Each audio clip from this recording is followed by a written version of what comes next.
Hello, and welcome back to Hitman 2 and the featured contracts. And today's contract, the other side of a coin, set in Sapienza. So today's briefing, Caruso should be happy because he hired a butler who could make him pay for 4 less wages. And today's contract has been provided to us courtesy of Atmosphere. So today we have 4 targets available to us. All must be killed in accidents whilst disguised as the butler, 2 of which must be full accidents. That's the 2 bodyguards. So for today's challenge I have brought with me a silenced pistol, our Seeker 1 make you sick dart gun, some coins and the electrocution phone. So right from the start, off the bat, what we're going to do is make our way towards the ICA House, and in there we will retrieve our silenced sniping rifle, and then we're going to make our way up to Rocco's apartment for a change of outfit. So straight across the plaza into the ICA safe house, up to the 1st floor and into our apartment.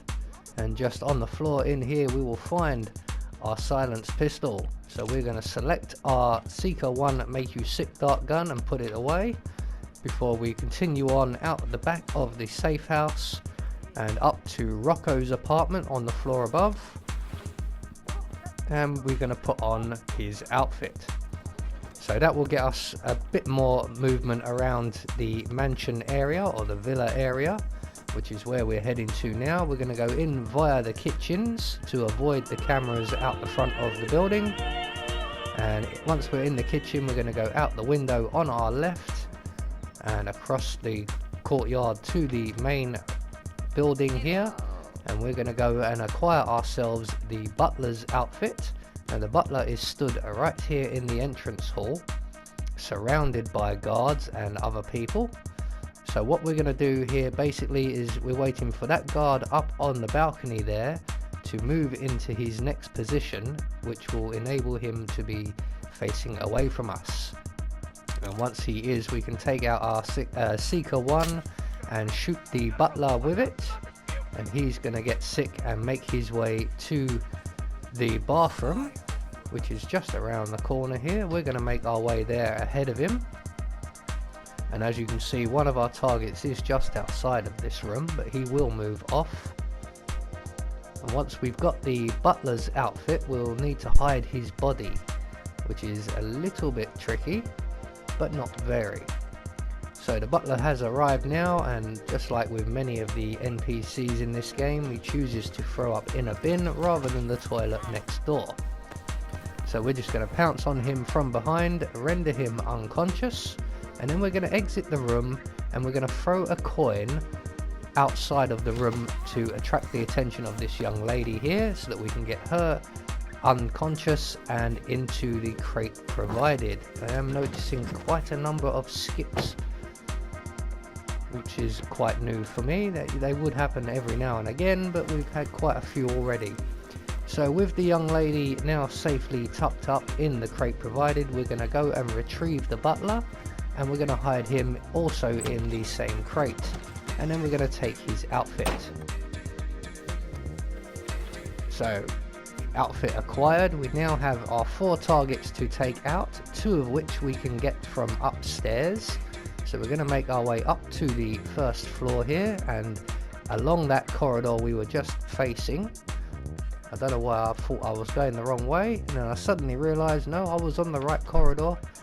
This is the corridor we want, and we're going to go through the doors on our left, and we are just above the dining room, I'm guessing it is, and we're just going to take our electrocution phone and throw it on the floor down by the door there.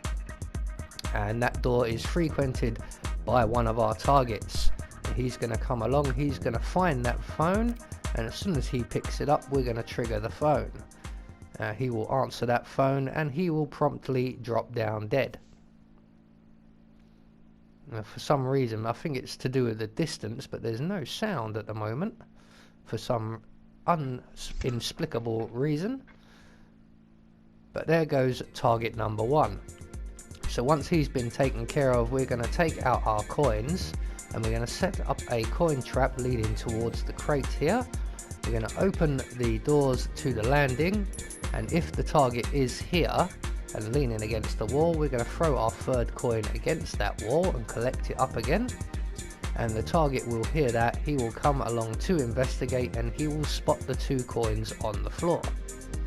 And when he goes in to collect the second of the 2 coins, he should be far enough away from that door that his colleague won't see him getting throttled.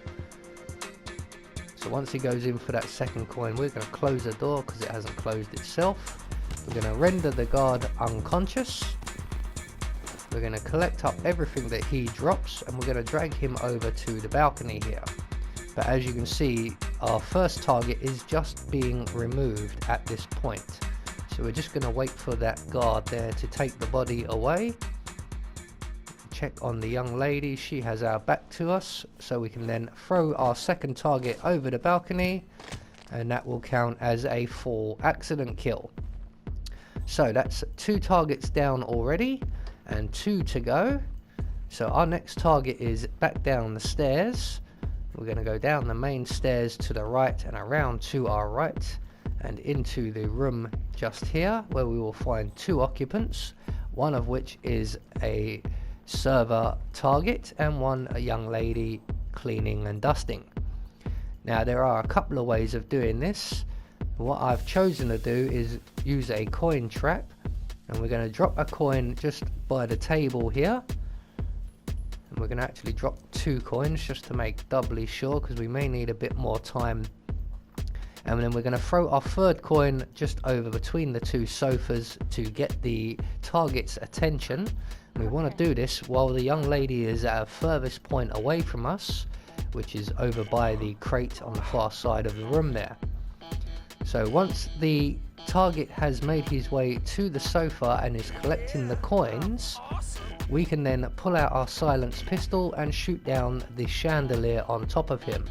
Now this is a tricky shot. You need to hit the right parts of the chandelier, which that was not. But it has done us a favour and got the young lady to leave the room. So we now have a bit more time to take out our target. If not, you'll have to time this quite well so that the young lady has her back to you, and try not to miss with your first shot. So once the target is dead, we are going to retrieve our coins and we are going to make our way to the observatory, which is all the way out of the side of the building, avoiding the cameras. We're going to collect up the crowbar that's just down by the alfresco dining area there, and we're going to lockpick our way or bust our way into the observatory, making sure that no one is in the room opposite when we do. As you can see, Silvio Caruso and his bodyguards are currently in the area, so we're just going to wait for them to both leave before we bust open the door. Come on 47, keep up. There we go. And we are once again going to set up a coin trap, but we only have 2 coins now because I couldn't find one of them. So we're going to drop that coin on the floor there. We're going to open the doors and throw our next coin at the wall. And then we're going to retrieve that coin, hopefully without peeping through the wall. And we're going to stay right here behind these doors, right in the corner, so that when the guard comes in, the doors block his view of us. He's going to spot that coin and go in to collect it. We can then render him unconscious, collect up our coins and everything that he drops, and we're now going to drag his body up to the first floor of the observatory, being aware that there is a guard who frequents this corridor here. Luckily he's not around at the moment, so we can go straight through the door and up the stairs. And at the top of the stairs we're going to hang a left, bringing us back into the observatory area, and we're going to throw his body over the balcony for our second accident fall. So over he goes. So there we go, that is our 4 targets all taken care of in accidents, 2 by falling. All that's left for us to do is to make good our escape, and I'm going to be heading for the VW Beetle exit out the front of the plaza area. We're just going to cut through the mansion to avoid cameras and enforcers and out the main gate. So there we go, that is another feature contract taken care of. I have been Anubis, and I will see you all in the next video.